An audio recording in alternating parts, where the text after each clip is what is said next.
Usa ka kanhi sementeryo nga gihimong compound sa government offices sa Polomolog South, Cotabato, ginaduong gihapon sa kabanay nga gilubong sa mong lugar. Atong sero ng detalye sa live report ni Efren Mamak. Efren.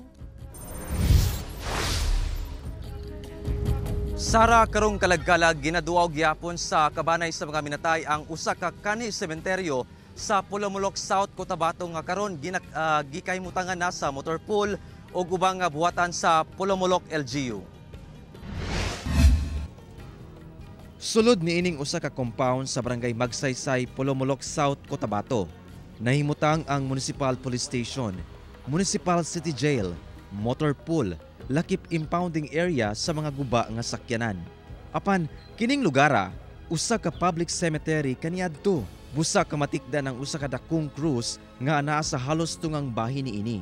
Dunasay pipila ka mga karaan o guba nga mga pansyon. Hinuon matud sa personahe sa maong motor pool, gipang balhin na sa mga kabanay ang bukog sa ilang minatay. Apan kadtong walay mi-claim, gitigom na lang sa usa ka lugar o gimuntaran og dakong krus kung asa didto mamahimong magampo og maghalad og bulak.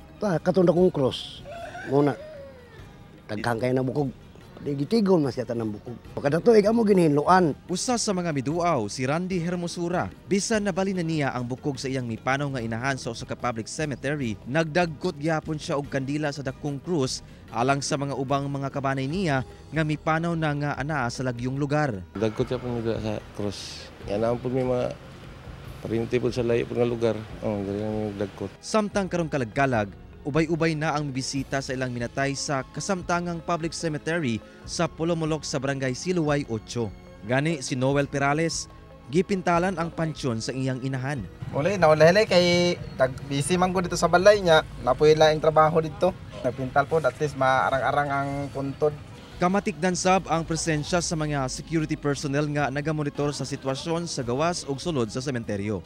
Okay lang. May problema sa security kay Kwan man.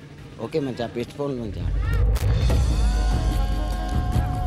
Sara, dunasay misang pagkaimuon ugma November 2 sa mga lugar isip pagpainumdom sa mga kalag ug kini inisyatibo matud pa sa LGU. Samtang dinhi karon sa usa ka public cemetery sa General Santos City, ubay-ubay gyapon nga mga bisita ang miduaw sa ilang mga kabanay nga minatay. Sara.